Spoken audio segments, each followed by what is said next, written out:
Hello guys, स्वागत करता हूं आप सभी का अपनी इस यूट्यूब चैनल पॉलिटेक्निकल क्लासेस पर। तो गाइस, आशा करता हूं आप लोग अच्छे होंगे।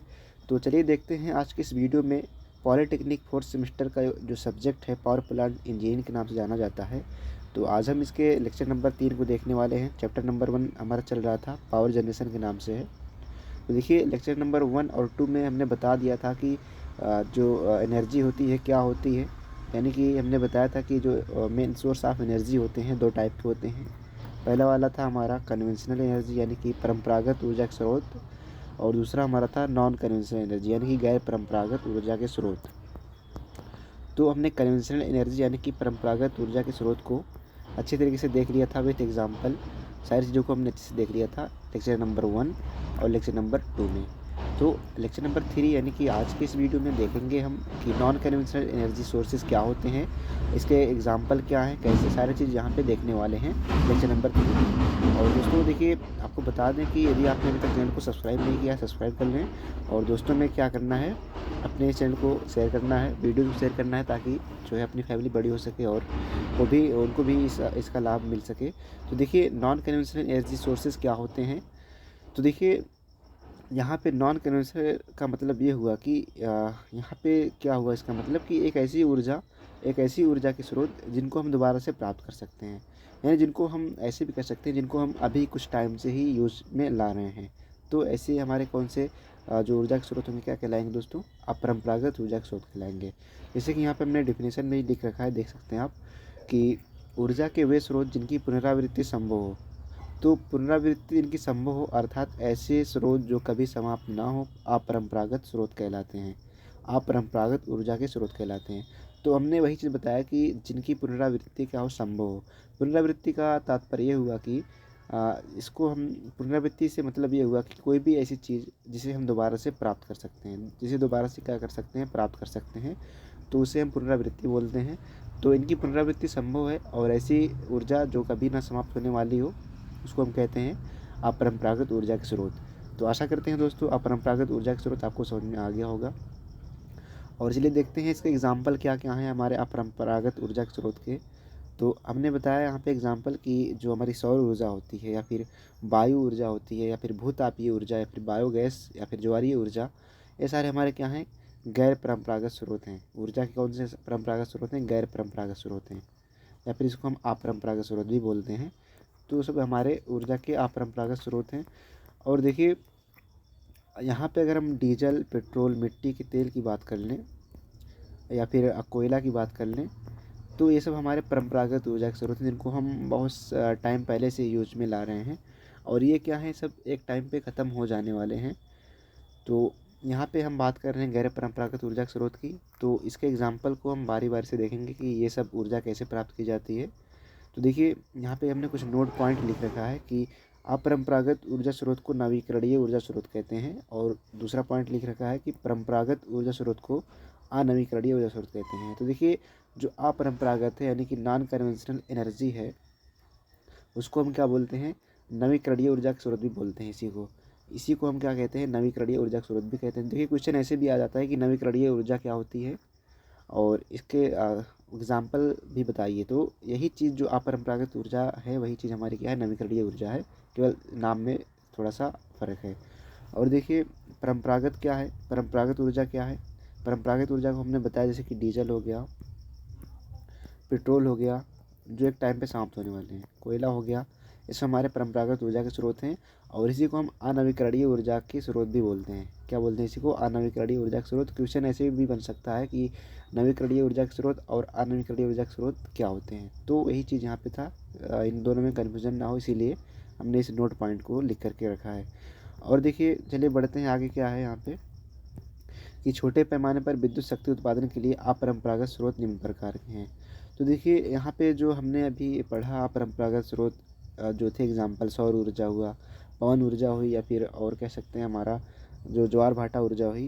तो ये सब क्या है कि छोटे पैमाने पर विद्युत शक्ति उत्पादन करने के लिए अपरंपरागत स्रोत निम्न प्रकार। जैसे कि यहाँ पर अगर हम बात करें सौर ऊर्जा की, तो देखिए सौर ऊर्जा क्या होती है, सूर्य से प्राप्त होने वाली ऊर्जा। ऐसे भी कह सकते हैं कि सूर्य से प्राप्त होने वाली ऊर्जा, या फिर सोलर एनर्जी कह सकते हैं इसको।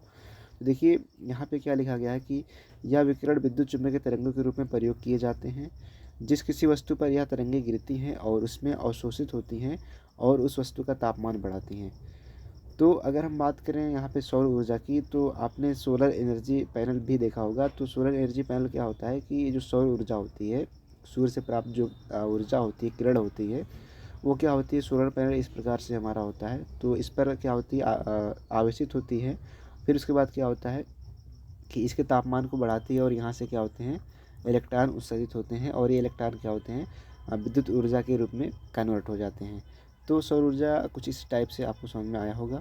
और देखिए यहाँ पे क्या है कि सौर ऊर्जा एक स्वच्छ, समाप्त ना होने वाली, प्रचुर मात्रा में उपलब्ध सर्वव्यापी ऊर्जा है। तो देखिए सौर ऊर्जा क्या है कि ये कभी ना समाप्त होने वाली ऊर्जा है और ये जो है प्रचुर मात्रा में उपलब्ध है। और देखिए ये जो है कि पर्यावरण को नुकसान भी नहीं पहुंचाने वाली है, क्योंकि क्या होता है कि एकदम स्वच्छ ऊर्जा है, पर्यावरण पर इसका कोई प्रभाव नहीं पड़ता है। तो इसीलिए सौर ऊर्जा भी एक अच्छी ऊर्जा, जिसका हम आजकल बहुत ही अच्छे ढंग से यूज कर रहे हैं। तो इस पर थोड़ा सा काम चल रहा है। आगे आने वाले टाइम में जो ऊर्जा है, ये बहुत ही अच्छा स्रोत बन जाएगा विद्युत ऊर्जा उत्पादन का। सौर ऊर्जा का जो स्रोत है, विद्युत ऊर्जा उत्पादन का बहुत ही अच्छा स्रोत बनने वाला है आने वाले टाइम में। तो आशा करते हैं सौर ऊर्जा आपको समझ में आ गया होगा। और देख लेते हैं कि सौर ऊर्जा में और क्या क्या चीज़ है। देखिए सौर ऊर्जा का उपयोग प्रत्यक्ष रूप से निम्न प्रकार किया जा सकता है। तो हमारी जो सोलर एनर्जी है उसका हम यूज़ किस प्रकार से कर सकते हैं प्रत्यक्ष रूप में, कि इसकी जो विकिरण ऊष्मा है उसको एकत्रित करके अप्रत्यक्ष रूप से फोटो वोल्टेक सिस्टम द्वारा विद्युत में परिवर्तित कर सकते हैं। तो जो इसकी विकिरण ऊष्मा है, हम क्या कर सकते हैं, फोटो वोल्टेक सिस्टम के माध्यम से विद्युत ऊर्जा में परिवर्तित कर सकते हैं। तो इसका पहला प्रत्यक्ष रूप में यहाँ पे उपयोग आपने देख लिया। और दूसरा उपयोग क्या है प्रत्यक्ष रूप में, कि विकिरण ऊर्जा को एकत्रित करके उसका प्रयोग ऊष्मीय निकाय में करना।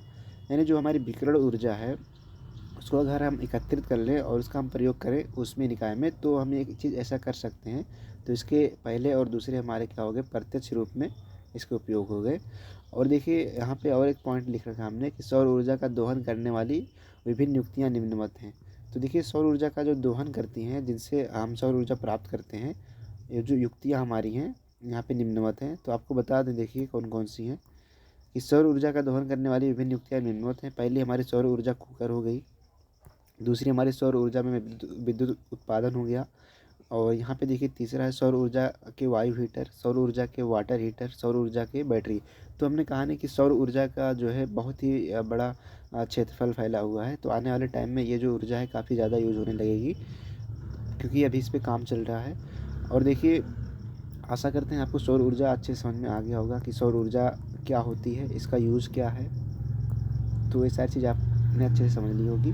तो अब चलिए देख लेते हैं आगे की जो हमारी अपरंपरागत ऊर्जा के स्रोत हैं, नॉन कन्वेंशनल एनर्जी की सोर्सेस हैं, जिसको हम जल ऊर्जा बोलते हैं। क्या चीज़ होती है जल ऊर्जा? देखिए जल ऊर्जा क्या होती है कि जो ऊर्जा हम जल के द्वारा प्राप्त करते हैं, यानी कि जल में जो बल होता है, दाब हुआ, प्रेशर हुआ, जो गतिज ऊर्जा होती है, उसका यूज करके हम क्या करते हैं, विद्युत ऊर्जा का उत्पादन करते हैं। तो यहाँ पे चलिए देख लेते हैं क्या है जल ऊर्जा। देखिए हमारे देश में विद्युत शक्ति के उत्पादन में जल ऊर्जा का विशेष महत्व है। भारत में जल प्रचुर मात्रा में नदियों एवं बड़ी झीलों के रूप में उपलब्ध है। तो ये चीज़ आपको पता है कि हमारे भारत देश में बहुत सारी नदियाँ हैं और जल जो है हमारे देश में प्रचुर मात्रा में उपलब्ध है। तो अब देखिए जल में क्या होता है कि स्थितिज ऊर्जा, दाब ऊर्जा, गतिज ऊर्जा पाई जाती है। तो इन्हीं ऊर्जा का हम उपयोग करके क्या करते हैं, विद्युत ऊर्जा का उत्पादन करते हैं। तो वही चीज़ यहाँ पे लिखा गया कि जल में स्थितिज ऊर्जा, दाब ऊर्जा एवं गतिज ऊर्जा निहित होती है, जिसका उपयोग संयंत्रों द्वारा करके विद्युत ऊर्जा प्राप्त की जाती है। जिसका हम उपयोग क्या करते हैं, संयंत्रों द्वारा करके क्या करते हैं, विद्युत ऊर्जा प्राप्त करते हैं। तो ये हमारी जल ऊर्जा हो गई। आशा करते हैं समझ में आ गया होगा। अब चलिए देख लेते हैं जल ऊर्जा से हम कैसे, किस प्रकार से बिजली का उत्पादन करते हैं। देखिए ये टॉपिक हम बता दें कि आपकी बुक में इतने अच्छे से नहीं दे रखा है। अब हम यहाँ पे आपको अच्छे से बता दे रहे हैं ताकि एग्ज़ाम में अगर आता है तो आप अच्छे से लिख पाएँ। और देखिए ये चीज़ जो हमने थ्योरी लिखा है कुछ है नहीं, क्योंकि अभी फिगर आप देखेंगे तो अच्छे से थ्योरी आपको समझ में आ जाएगी। तो देखिए जल ऊर्जा प्राप्त करने की विधियाँ क्या है, आपको फिगर पहले दिखा देते हैं यहाँ पे कि क्या क्या फिगर में है। तो देखिए यहाँ पे क्या फिगर में ये है कि 1 मिनट, यहाँ पे देखिए यहाँ पे क्या है कि बांध बनाया गया है। बांध से क्या है कि अपर से लोअर की तरफ, यानी कि ऊंचे स्थान से नीचे स्थान तक हम क्या कर रहे हैं, पानी को फॉलो करा रहे हैं। और ये हमारा बांध है, ये हमारा जल है, आपको पता ही है। और देखिए यहाँ पे एक टरबाइन लगा रखा है जब ये पानी टरबाइन पर गिरता है तो टरबाइन क्या होता है, घूमता है। तो टरबाइन जब घूमता है तो क्या होता है कि जो पानी की गतिज ऊर्जा होती है या फिर स्थितिज ऊर्जा होगी, तो देखिए अब पानी यहाँ से यहाँ फ्लो हो रहा, मतलब गतिज ऊर्जा होगी पानी में। तो जो जल की गतिज ऊर्जा है क्या होगी, इस टरबाइन पर गिरेगी। और टरबाइन का काम क्या है कि ये जो गतिज ऊर्जा है पानी की गतिज ऊर्जा को क्या करेगा, ये यांत्रिक ऊर्जा में यानी कि मैकेनिकल एनर्जी में कन्वर्ट कर देगा टरबाइन। अब जब ये मैकेनिकल एनर्जी में कन्वर्ट कर देगा, अब क्या होगा कि विद्युत जनित्र लगा होगा यहाँ पे क्या लगा होगा, विद्युत जनित्र। तो ये विद्युत जनित्र क्या करेगा, इस यांत्रिक ऊर्जा को विद्युत ऊर्जा में कन्वर्ट कर देगा। तो इस प्रकार से हमारा कुछ जल शक्ति प्लांट इस प्रकार से होता है। और इस प्रकार से हम जो हमारी हाइड्रो एनर्जी होती है उसका यूज करके हम विद्युत ऊर्जा का उत्पादन करते हैं। तो आशा करते हैं फिगर आपको अच्छे समझ में आ गया होगा। तो चलिए देख लेते हैं थ्योरी क्या है। थ्योरी में वही चीज़ है जो हमने यहाँ पे बताया। देखिए वही चीज़ लिखा गया है कि जल ऊर्जा से विद्युत ऊर्जा प्राप्त करने के लिए सर्वप्रथम ऐसे स्थलों का चयन किया जाता है जहाँ जल का प्रवाह हाई लेवल से लो लेवल की ओर होता है। हमने बताया कि हाई लेवल से लो लेवल की ओर होना चाहिए प्रवाह। फिर उचित ऊंचाई पर जलाशय बनाकर उसमें वर्षा, नदियों या नहरों का पानी इकट्ठा कर लिया जाता है।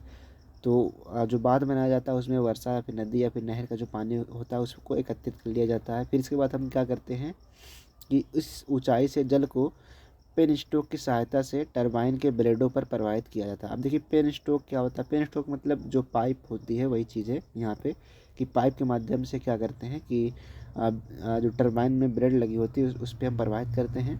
फिर क्या होता है कि इसके फलस्वरूप जल की स्थितिक ऊर्जा को विद्युत जनित्र की सहायता से विद्युत ऊर्जा में बदलकर विद्युत तारों के माध्यम से उपयोग के स्थान पर पहुंचाया जाता है। तो हमने वही चीज़ बताया जो हमने फिगर में बताया था।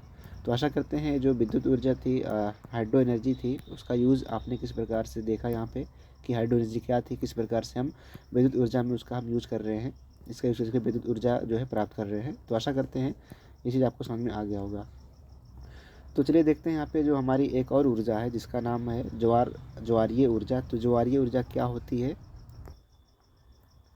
तो देखिए ज्वारीय ऊर्जा क्या होती है जिसको हम टेडियल एनर्जी बोलते हैं। तो ज्वारीय ऊर्जा वही होती है कि जो समुद्र की लहरें होती है, जब उसमें ज्वार भाटा उत्पन्न होता है, वो होता है जब ज्वार भाटा का टाइम होता है, तो उसी चीज़ का हम यूज करके क्या करते हैं, विद्युत ऊर्जा का उत्पादन करते हैं। तो चलिए समझ लेते हैं कि ज्वारीय ऊर्जा क्या होती है। देखिए समय समय पर समुद्र में ज्वार उठते हैं जिसका कारण सूर्य तथा चंद्रमा का सम्मिलन है। तो जब सूर्य और चंद्रमा का क्या होता है, सम्मिलन होता है, तो ज्वार भाटा उत्पन्न होता है। अब देखिए कि उच्च उच्च ज्वार तथा निम्न ज्वार, यानी कि उच्च ज्वार को हम क्या बोलते हैं, ज्वार बोलते हैं, और निम्न ज्वार को भाटा बोलते हैं, के तलों के अंतर जो न्यूनतम 5 मीटर होना चाहिए से विद्युत ऊर्जा प्राप्त हो सकती है। तो देखिए यहाँ पे कंडीशन रखी गई है कि जो उच्च ज्वार है और जो निम्न ज्वार यानी कि भाटा जो है, इनके बीच के जो अंतर है वो क्या होना चाहिए, 5 मीटर होना चाहिए। तभी हम क्या कर सकते हैं, विद्युत ऊर्जा का उत्पादन कर सकते हैं। तो ये यहाँ पे ज्वार ऊर्जा आपको समझ में आ गया। और चलिए देखते हैं कि ज्वार ऊर्जा का उपयोग करके किस प्रकार से हम विद्युत ऊर्जा का उत्पादन करते हैं। तो देखिए ज्वार ऊर्जा प्राप्त करने के लिए समुद्र की खाड़ियों में उचित स्थान पर जलाशय बना दिए जाते हैं। तो क्या होता है कि समुद्र की खाड़ी हुई होती है और उस स्थान पर क्या कर देते हैं, जलाशय बना देते हैं हम। फिर ये जलाशय क्या होता है कि सकरे पतले मार्ग द्वारा समुद्र से संबंधित होते हैं। इन सकरे मार्गों पर गेट एवं टरबाइन लगा दिए जाते हैं। अब फिर क्या होता है कि जब समुद्र में ज्वार आता है तो समुद्र से जल टरबाइन को चलाता हुआ गेट में प्रवेश करता है, और फिर क्या होता है कि जलाशय जो है भर जाता है। फिर देखिए आगे क्या होता है कि भाटा के समय समुद्र का जल स्तर नीचे होने लगता है और जलाशय में भरा हुआ जल समुद्र में वापस जाने लगता है। फिर आगे देखिए क्या होता है कि वापस जाते समय जल पुनः टरबाइन को चलाता हुआ इस प्रकार चलाता है। फिर क्या होता है कि इस प्रकार समुद्र में ज्वार एवं भाटा आने के समय जल की जो स्थितिज ऊर्जा होती है उसको टरबाइन द्वारा यांत्रिक ऊर्जा में बदलकर विद्युत जनरेटर द्वारा विद्युत ऊर्जा में बदल देते हैं। तो ये थ्योरी कुछ आपको समझ में ना आई होगी। तो चलिए देखते हैं फिगर क्या है, फिगर के माध्यम से आप समझ सकते हैं। देखिए ऑप्शन ए यहाँ पे है, सॉरी ऑप्शन ए नहीं, चित्र ए यहाँ पे है कि जब ज्वार का टाइम होगा, जब क्या होगा, ज्वार का टाइम होगा, जब समुद्र में ज्वार आता है तब क्या होता है। देखिए हम आपको पहले बता दें कि यहाँ पे कोई खाड़ी है और खाड़ी में हमने क्या किया है कि देखिए ये वाला हमारा समुद्र है और इधर हमने क्या लगा रखा है कि ये टरबाइन हमारा है। ये कुछ इस प्रकार से हमने बना रखा है यहाँ पे कि जलाशय बना रखा है। यहाँ पे देखिए जलाशय है, ये चीज़ ये हमारा क्या जलाशय है। और हमारा समुद्र है। तब समुद्र में क्या होता है, ज्वार आता है। ज्वार आने का मतलब पानी जो है ऊपर, पानी का जो लेवल होगा ऊपर जाएगा। जब पानी का लेवल ऊपर जाएगा तो यहाँ पे देखिए, यहाँ पे एक पतला मार्ग हमने बना रखा है और यहाँ पे जो है टरबाइन और जनरेटर का यूज करके हमने, तो ये हमारा जो मतलब विद्युत घर बना रखा है जिसमें हमने टरबाइन लगा रखा है। और जब क्या होता है कि ज्वार आता है, जल का जब लेवल ऊपर उठता है, तो लेवल जब ऊपर उठता है तो क्या होता है, इस सकरे मार्ग से जल होता हुआ, इस सकरे मार्ग से क्या होता है, जल गुजरता है और क्या होता है, टरबाइन को चलाता हुआ इस जलाशय में भर जाता है जल। जब जल जलाशय में भर जाता है तो क्या होता है, टरबाइन हमारा घूमता है, जो टरबाइन है हमारा घूमता है। तो टरबाइन जब घूमेगा तो आपको पता है कि जब टरबाइन घूमेगा, वर्क करेगा, तो क्या होगा, यांत्रिक ऊर्जा उत्पन्न होगी। क्या उत्पन्न होगी दोस्तों, यांत्रिक ऊर्जा। तो जब ये यांत्रिक ऊर्जा उत्पन्न होगी तो यांत्रिक ऊर्जा क्या होगी कि जनरेटर के माध्यम से विद्युत ऊर्जा में कन्वर्ट हो जाती है। तो इस प्रकार से क्या होता है, जब ज्वार आता है समुद्र में तो उसका यूज करके हम विद्युत ऊर्जा का उत्पादन करते हैं। तो चित्र ए में आपने ये देखा। अब चलिए देखते हैं चित्र बी में कि जब हमारा भाटा आता है, जब समुद्र में भाटा आता है, मतलब जब समुद्र का जल स्तर नीचे होने लगता है, तब क्या होता है। तो देखिए, जब समुद्र का जल स्तर नीचे होने लगता है, लेवल नीचे होने लगता है भाटा के टाइम में, तब क्या होता है कि यहाँ पे जो हमने ये यूज़ किया था, 1 मिनट, यहाँ पे जो हमने जलाशय बना रखा था, वो जलाशय में पानी भरा रहता है। जब जलाशय में पानी का लेवल हाई रहता है, पानी का लेवल हाई रहता है और इधर क्या होता है, पानी का लेवल कम होता है। जब पानी का लेवल इधर कम होता है तो क्या होता है कि इस सकरे मार्ग से पानी होता हुआ इस लेवल में चला जाता है, मतलब समुद्र की तरफ चला आता है। तो जब इधर आता है तो बीच में लगा है टरबाइन, तो जब टरबाइन लगा होता है, टरबाइन घूमता है और जब टरबाइन घूमता है तो क्या होता है कि यांत्रिक ऊर्जा उत्पन्न होती है। और जब ये यांत्रिक ऊर्जा उत्पन्न होगी दोस्तों, तो फिर क्या होगा कि ये यांत्रिक ऊर्जा जनरेटर के माध्यम से विद्युत ऊर्जा में कन्वर्ट हो जाएगी। तो इस प्रकार से, कुछ इस तरीके से हम क्या करते हैं, विद्युत ऊर्जा का उत्पादन करते हैं ज्वार भाटा ऊर्जा का यूज करके। तो आशा करते हैं दोस्तों ये चीज़ आपको समझ में आ गया होगा। और इसलिए देखते हैं आपकी जो नॉन कन्वेंशनल एनर्जी है, यानी कि विंड एनर्जी, पवन ऊर्जा, उसको हम अच्छे से समझते हैं कि क्या होती है। तो देखिए, पवन एनर्जी जो आपको नाम से पता चल रहा होगा कि वायु ऊर्जा। तो वायु ऊर्जा का क्या मतलब है यहाँ पे कि देखिए, वायु ऊर्जा भी आप जानते हैं कि कभी ना समाप्त होने वाली ये ऊर्जा है। तो वायु ऊर्जा का यूज करके हम क्या करते हैं, विद्युत ऊर्जा का उत्पादन करते हैं। तो पहले चलिए देखते हैं कि वायु ऊर्जा क्या होती है। देखिए, वायु प्रवाह से प्राप्त ऊर्जा को सीधे ही यांत्रिक ऊर्जा में प्राप्त करके मानव की सेवा में व उपयोग में लाया जा सकता है।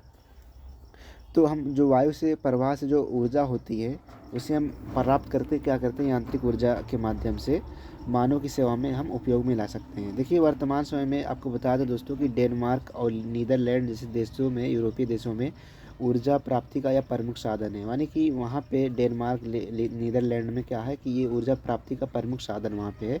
इसके द्वारा क्या करते हैं, ऊर्जा प्राप्त की जा रही है वहाँ पे। तो चलिए देखते हैं किस प्रकार से हम पवन ऊर्जा प्राप्ति की विधि को देखते हैं, किस प्रकार से हम पवन ऊर्जा का यूज करके विद्युत ऊर्जा प्राप्त कर रहे हैं। तो देखिए, आपको फिगर की तरफ ले चलते हैं। देखिए, फिगर में क्या है कि यहाँ पे देखिए वायु प्रवाह करा रहे हैं हम यहाँ पे, और यहाँ पे हमने क्या लगा रखा है कि इस प्रकार से एक विद्युत घर बना रखा है। और यहाँ पे क्या है, स्तंभ, ये स्तंभ हमारा है और स्तंभ में हमने क्या लगा रखा है, यहाँ पे पंखा लगा रखा है। जब हमारी क्या होती है, वायु प्रवाह होती है, जब वायु की गति तेज़ होती है तो फिर क्या होता है, पंखा क्या करता है, मूव करता है। जब ये पंखा मूव करता है, यानी कि पंखा चलता है जब, तो फिर क्या होता है दोस्तों कि यहाँ पे यांत्रिक ऊर्जा उत्पन्न होती है। क्योंकि ये देखिए, पंखे के पास में फिर यहाँ पे टरबाइन लगा होगा, क्योंकि ये सिस्टम हम किए रहते हैं कुछ इस प्रकार से कि जो ये ऊर्जा उत्पन्न करेगा पंखा, वो क्या होगा कि यांत्रिक ऊर्जा में कन्वर्ट हो जाएगा। तो जब यांत्रिक ऊर्जा में ये कन्वर्ट हो जाएगा टरबाइन के माध्यम से, तब फिर क्या होगा कि ये यांत्रिक ऊर्जा क्या होगी, हमारी विद्युत जनरेटर के माध्यम से विद्युत ऊर्जा में कन्वर्ट हो जाएगी।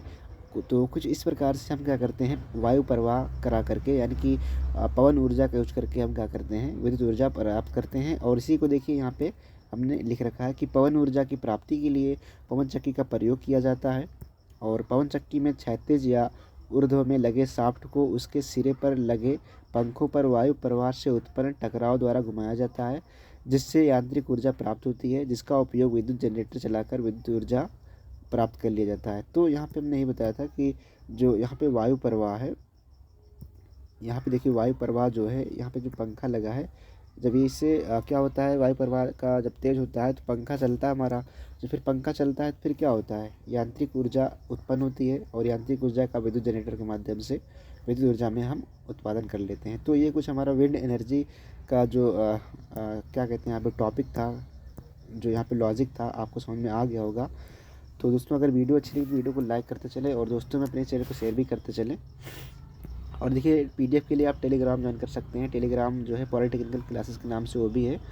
तो अब देखिए हमारे जो ऊर्जा जो एक और ऊर्जा है जो नॉन कन्वेंशनल एनर्जी के अंडर आती है, क्या है कि भू ऊष्मीय ऊर्जा, यानी कि जियोथर्मल एनर्जी। तो देखिए जियोथर्मल एनर्जी क्या होती है उसको चलिए देखते हैं। जैसा कि हम जानते हैं कि पृथ्वी का निर्माण करोड़ों वर्ष पूर्व हुआ था। आपको पता ही होगा कि पृथ्वी पहले हमारी आग का एक गोला थी और उसका निर्माण करोड़ों वर्ष पहले हुआ था। तो देखिए तब पृथ्वी आग के एक गोले के समान थी, जो बाद में धीरे धीरे ठंडी होकर ठोस एवं सख्त हो गई और इसकी ऊपरी सतह पर वनस्पति, पेड़ पौधे आदि विकसित होने लगे। परंतु पृथ्वी की आंतरिक सतह आज भी क्या है, गर्म है। तो जो पृथ्वी की आंतरिक सतह है आज भी गर्म है, आपको ये चीज़ पता होगा। और देखिए यहाँ पे क्या है कि ज्वालामुखी से निकलने वाले लावे और जगह जगह पर निकलने वाली गर्म गैसें या भाप, उबलते हुए पानी के झरने आदि से प्राप्त होने वाली ऊष्मा ऊर्जा ही भू ऊष्मीय ऊर्जा कहलाती है। तो आशा करते हैं भू ऊष्मीय ऊर्जा, जियोथर्मल एनर्जी आपको समझ में आ गई होगी कि जो ज्वालामुखी से लावा निकलता है और क्या होता है कि तमाम जगह पे गैसें या फिर भाप होते हैं या फिर उबलता हुआ पानी है, तो उससे जो ऊष्मा निकलती है, क्या निकलती है दोस्तों, ऊष्मा। तो जो ऊष्मा निकलती है वही हमारी क्या कहलाती है, भू ऊष्मीय ऊर्जा कहलाती है। तो जिसका उपयोग हम क्या करते हैं, विद्युत ऊर्जा के लिए करते हैं। इनका क्या उपयोग करते हैं, विद्युत ऊर्जा उत्पादन में करते हैं। तो वही चीज़ यहाँ पे लिखा गया है कि जिसका उपयोग विद्युत ऊर्जा प्राप्त करने व अन्य उपयोगी कार्यों में किया जाता है। तो आशा करते हैं भू ऊष्मीय ऊर्जा आपको समझ में आ गया होगा। और देखिए भू ऊष्मीय ऊर्जा किस प्रकार से हम प्राप्त करते हैं आपको बता दें। देखिए ये थ्योरी जो हमने लिख रखा है उसको छोड़ दीजिए, यहाँ पे आ जाइए फिगर पे। तो देखिए फिगर पे क्या बना रखा है कि जो कुआं है, यहाँ पे एक कुआं बना रखा है और कुएं से गर्म पानी या भाप या गैस। तो कुएं से क्या होता है कि पहले समय में क्या होता था कि कभी कभी क्या होता था यहाँ पे, जब इसमें से कुएं से गर्म पानी या फिर भाप उत्पन्न होने लगती थी। तो आपको पता है कि पृथ्वी जो है आंतरिक रूप से गर्म है। तो कुछ कारणों से क्या होता था कि भाप या फिर पानी गर्म हो जाता था या फिर गैस उत्पन्न होती थी। तो उस गैस का हम क्या कर रहे हैं, यहाँ पे यूज कर रहे हैं। मान लीजिए गैस निकल रही है और इसका हम यूज़ कर रहे हैं और ये हमारी भूमि है। फिर देखिए ये क्या हो रही है, गैस ये टरबाइन में जा रही है। फिर जब टरबाइन जा रही है, टरबाइन पता है टरबाइन का कार्य आपको कि जो भी गैस होगी या फिर जो भी होगा तो उसमें भाप इंजन लगा होगा। तो क्या होगा कि ये इस भाप को क्या करेगा, यांत्रिक ऊर्जा में कन्वर्ट करेगा। तो जब ये यांत्रिक ऊर्जा में कन्वर्ट करेगा तो फिर विद्युत जनित यहाँ पे लगा होगा, जो क्या करेगा कि विद्युत शक्ति उत्पन्न करेगा, यानी कि यांत्रिक ऊर्जा को विद्युत ऊर्जा में कन्वर्ट कर देगा। तो कुछ इस प्रकार से यहाँ पे जो इसका लॉजिक है इस प्रकार से है कि जो हमारे भाप है या फिर गर्म पानी से जो गैस निकल रही है उसका हम टरबाइन में पहले भेज रहे हैं। फिर टरबाइन क्या कर रहा है कि यांत्रिक ऊर्जा में बदल दे रहा है उस चीज़ को, उस ऊर्जा को। फिर क्या कर रहा है कि यांत्रिक ऊर्जा का हम विद्युत जनरेटर में उपयोग कर रहे हैं। फिर विद्युत जनरेटर के माध्यम से विद्युत शक्ति का उत्पादन कर रहे हैं। तो वही चीज़ यहाँ पे लिख रखे हैं हमने। देखिए भू ऊष्मीय ऊर्जा प्राप्त करने के उद्देश्य से उपयुक्त स्थानों पर गहरे कुएं खोद दिए जाते हैं। इन कुओं से प्राप्त गर्म जल को बॉयलर में भेजकर भाप में बदल दिया जाता है। फिर क्या करते हैं हम कि यह प्राप्त गर्म गैस अथवा भाप को सीधे टरबाइन में भेजकर यांत्रिक ऊर्जा प्राप्त की जाती है। तो देखिए यहाँ पे या तो आप भाप में बदल दीजिए या फिर क्या करिए कि भाप को सीधे टरबाइन में भेजकर यांत्रिक ऊर्जा प्राप्त कर लीजिए। तो दोनों बात एक ही है। और देखिए इस यांत्रिक ऊर्जा को विद्युत जनरेटर द्वारा विद्युत ऊर्जा में बदल दिया जाता है। तो जो चीज़ हमने यहाँ पे बताया फिगर के माध्यम से वही चीज़ लिखा गया है। तो आशा करते हैं ये चीज़ समझ में आ गया होगा। और चलिए देखते हैं यहाँ पे बायोमास एनर्जी, यानी कि जैव द्रव ऊर्जा इसको बोलते हैं, क्या चीज़ होती है। तो देखिए बायोमास एनर्जी क्या होती है कि समुद्र, झीलों, तालाबों, फसलों, वृक्षों आदि से प्राप्त होने वाले जैव द्रव्यों को बायोमास कहते हैं। तो देखिए जो हमारा समुद्र होता है, फिर झील होता है, तालाब होता है, फसल जो होती है, तो जो इनसे जो ऊर्जा हमें मिलती है वही हमारी क्या कहलाती है, बायोमास ऊर्जा कहलाती है। तो आप सोच रहे होंगे कि कैसे ऊर्जा मिलती होगी। तो देखिए यहाँ पे क्या है आगे कि इसके अतिरिक्त कृषि फार्मों और खेतों से प्राप्त चावल की भूसी, गन्ने की खोई, मूंगफली के छिलके, मक्का की धूड़ और घरेलू कूड़ा करकट, गोबर आदि भी बायोमास के अंतर्गत आते हैं। दो प्रकार के होते हैं। तो देखिए बायोमास एनर्जी जो होती है दो प्रकार की होती है।